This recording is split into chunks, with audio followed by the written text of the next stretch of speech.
J'ai mis les gaufrettes. Ok, alors je les enlève, c'est pas grave. Bien sûr, avec plaisir. D'accord. Avec plaisir. Trop bien, bon, Rachel. Merci. Bon.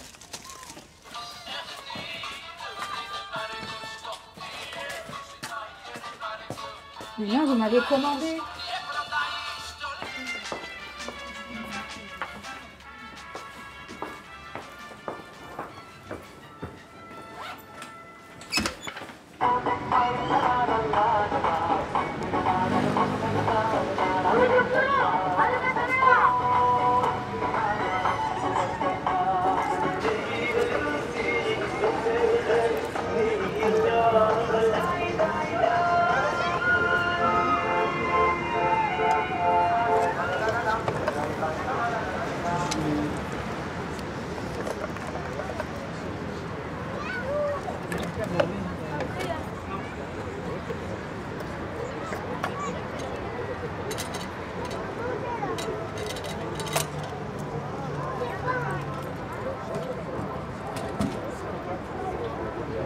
Commençons cette fête qui nous fait rappeler à l'époque des Grecs où ils sont venus saccager le temple à Yerushalayim, à Jérusalem, et que Dieu nous a épargnés en faisant montrer que la victoire n'est pas dans les mains, mais la victoire elle est dans la croyance.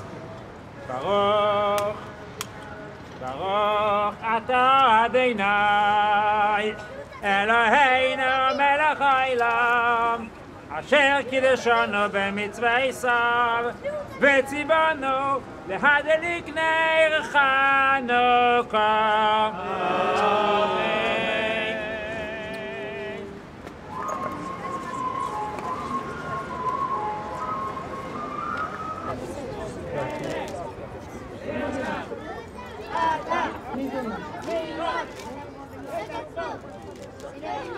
J'ai appris comment Dieu dans ma vie, c'est mon identité. Ma vie, elle est dirigée par ce que Dieu veut. Et si aujourd'hui je me suis réveillée et que je suis en vie, c'est parce que j'ai de quoi donner.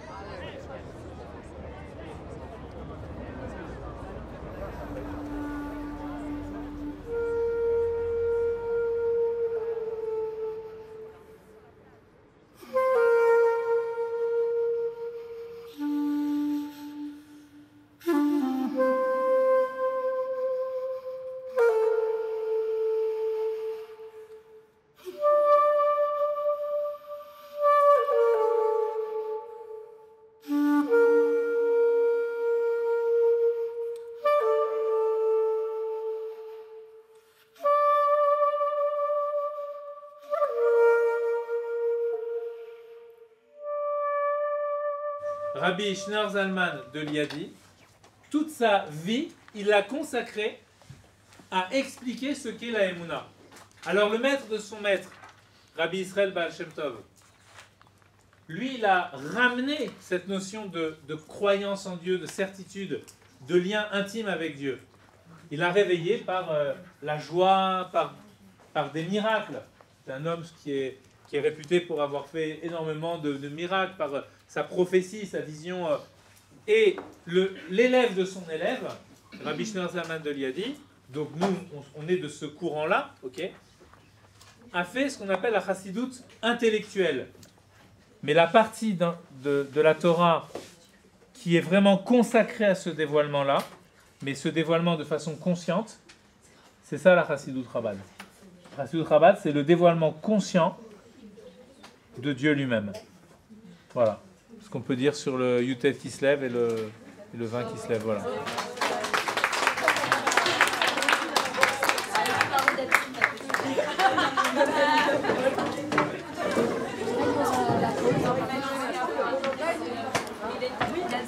Que les femmes elles doivent faire. Donc elle doit attendre, elle doit laver le visage de son mari, les mains.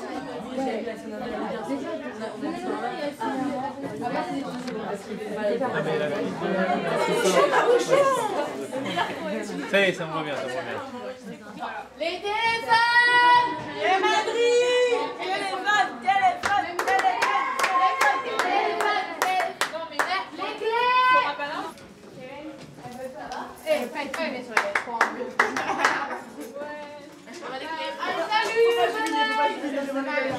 j'étais dans une phase un peu avant le séminaire où je savais plus qui j'étais. Vraiment, je dis mais où je vais comme ça? Et c'est là vraiment, comme tu as dit, la Gdoucha, la beauté du séminaire, la beauté que nos professeurs, nos rabbinim nous apprennent tous les jours, que c'est là où je me dis mais waouh, c'est là où elle est ma place.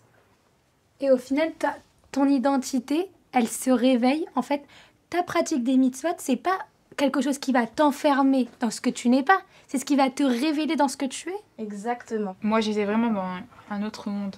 Aucun rapport. Pas du tout religieux. Des boîtes de nuit. Vraiment aucun rapport. Et à la fin, je suis là à apprendre la Torah. C'est un peu différent, mais bon.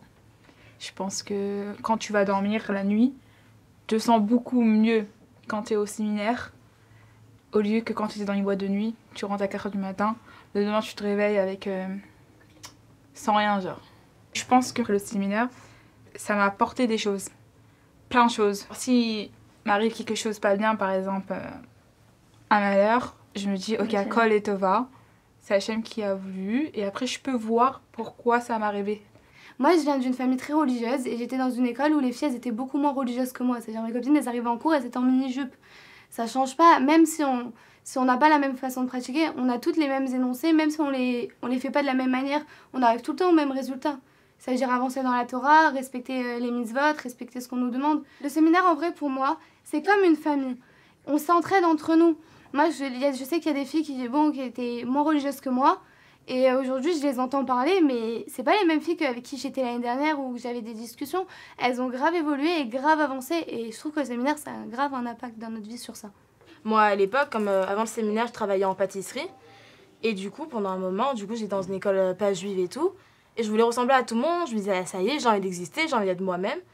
Et du coup, comme elle a dit Dvorah, le matin, j'avais mon jean, je mettais une jupe longue au-dessus. Et mon père, il m'amenait le matin comme ça, il voyait rien. Et le soir, j'enlevais ma jupe, je me mettais en jean dans pareil, j'étais hyper contente. Je me sentais vive, je me sentais exister à ma manière, j'étais en crop top, il faisait chaud. Je me voyais dans les miroirs dans pareil, je me souviens, c'était trop bien. Je prenais des photos et tout, de ma tenue sur Snap. Et du coup, après, quand je rentrais chez moi, je remettais ma jupe, je continuais ma petite routine, quoi. Pourquoi, finalement, on met des jupes? Pourquoi on cache nos coudes? Pourquoi on met des collants? Parce que finalement, la femme, elle a un corps précieux. C'est pour ça qu'on met tout ça, aussi pour le réserver plus tard à notre mari, Bezrat Hachem.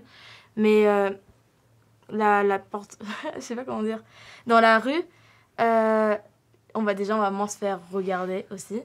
Mais je sais pas, c'est tellement précieux que je me dis, ça, c'est parti, elles sont à moi. Moi seule peux avoir le droit de voir ça, et plus tard, mon époux.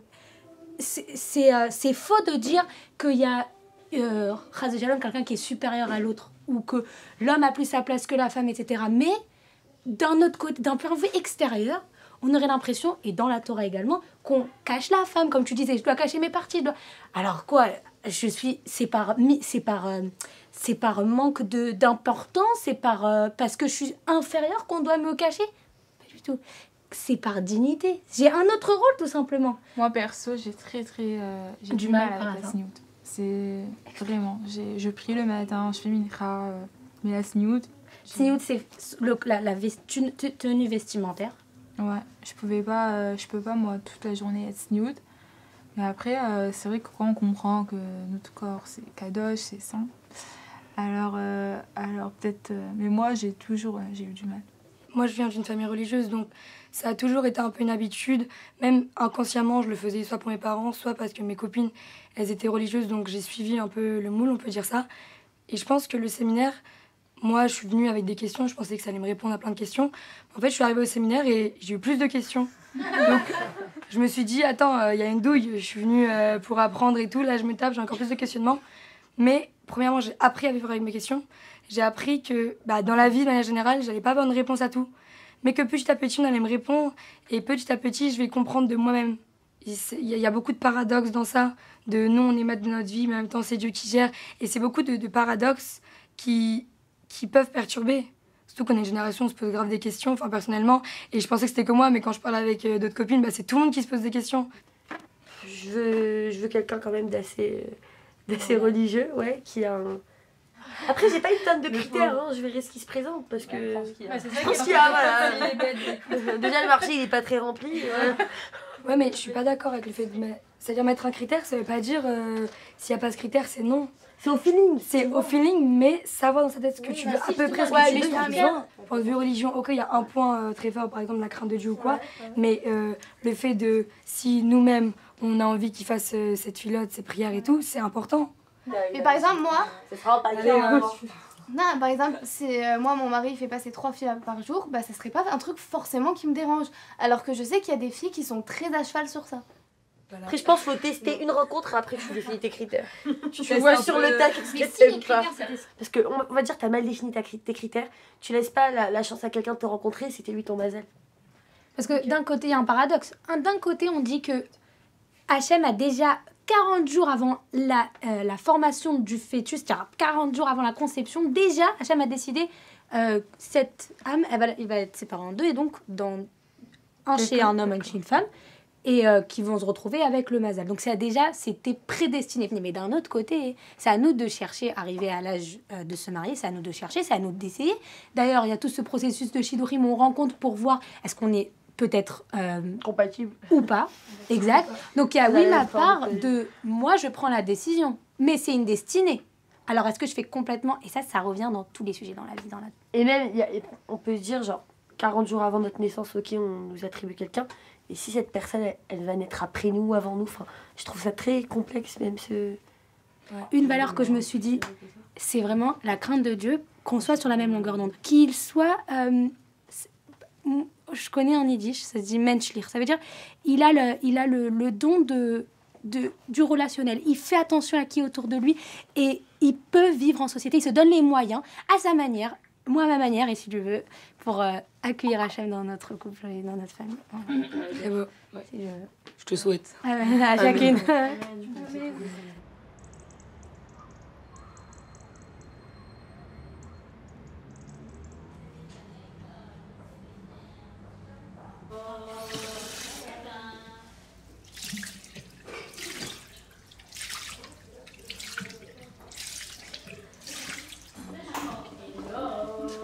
Tu sais, des fois, à chaque fois, je me disais, viens, par exemple, je me dégoûte de choses qui sont pas forcément cachères, parce que si c'est pas cachère et que je peux pas le consommer, alors viens, de moi-même, je me dégoûte, et ça me donne pas envie. Par exemple, je passe devant la boulangerie en face de la maison, et ça sent bon, je me dis, non, ça sent pas bon, comme ça me donne pas envie.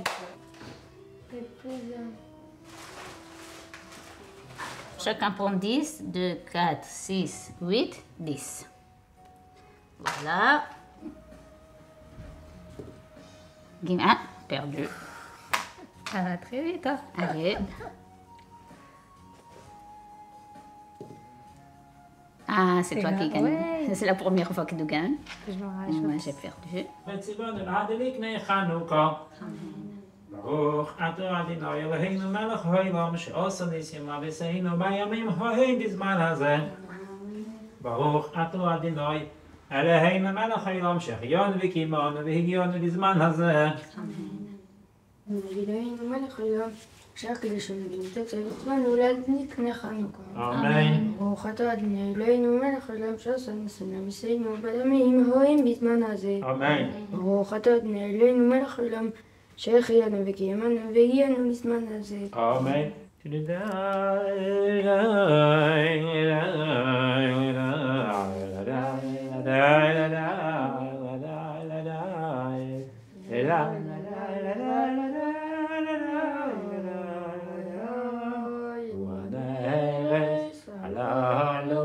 אנו מדליקים על התשובה.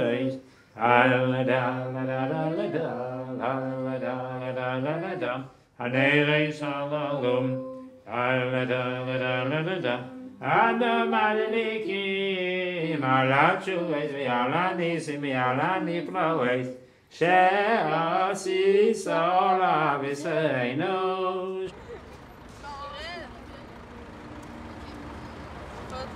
De mariage ou pas et de Stern. Vous êtes fraîche. Waouh. Imagine, on va dire comme ça. On est passé à la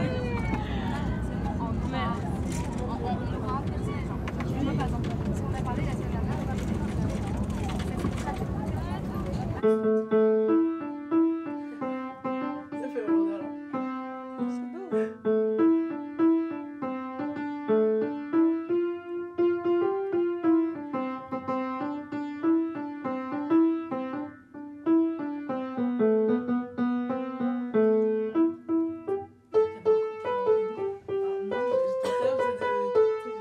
Et voilà. Bravo. Qu'est-ce que tu ressens? Le piano, ça me permet d'exprimer ce que j'arrive pas à dire avec des mots.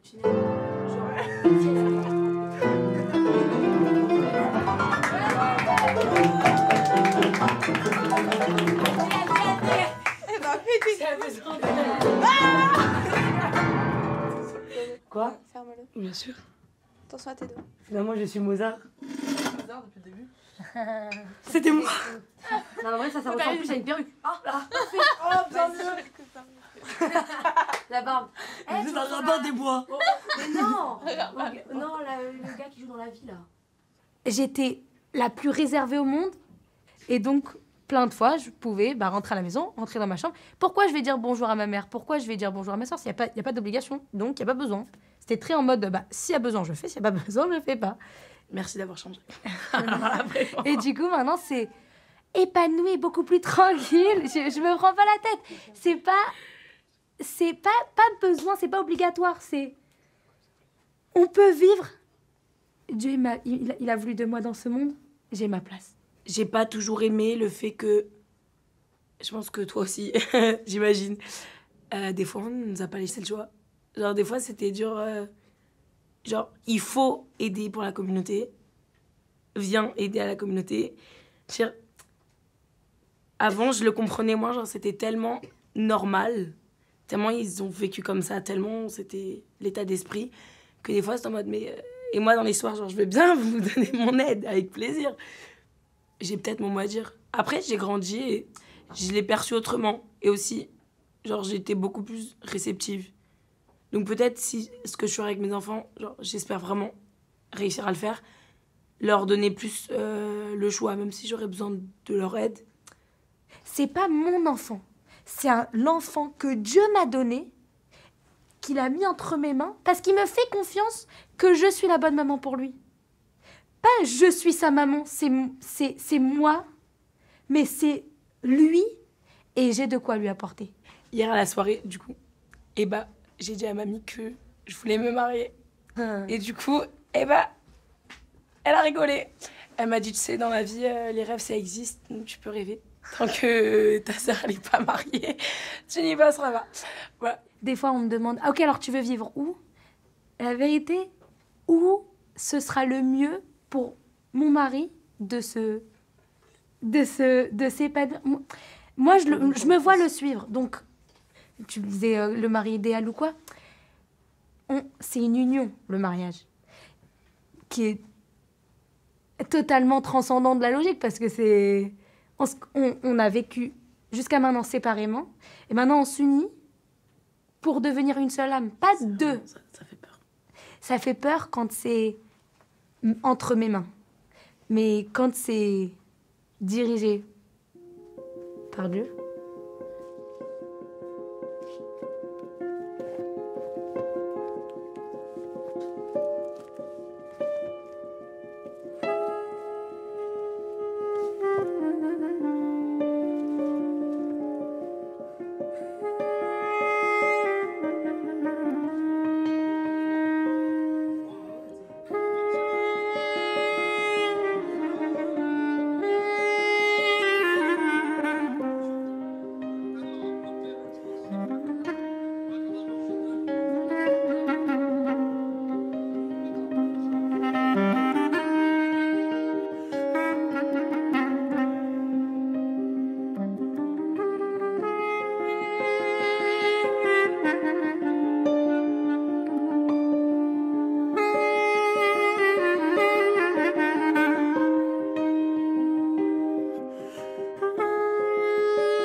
J'ai envie de me marier et j'ai envie, Bezrat Hachem, de fonder un foyer. J'essaie de me sentir prête à pouvoir rencontrer Bezrat Hachem un garçon et à pouvoir, déjà même dans ma tête, accepter cette idée. Moi, je fais le maximum et Dieu, il est en charge et il m'ouvre les portes. Je le vois, Baruch Hachem, beaucoup d'amis qui se marient au fur et à mesure et je me dis, attends, ton tour est toujours pas arrivé. Et j'essaie de me dire, ok, comment je peux surmonter cette peur? Parce que cette peur, elle me fait croire que je suis capable de ne pas mériter ou que je ne suis pas méritante.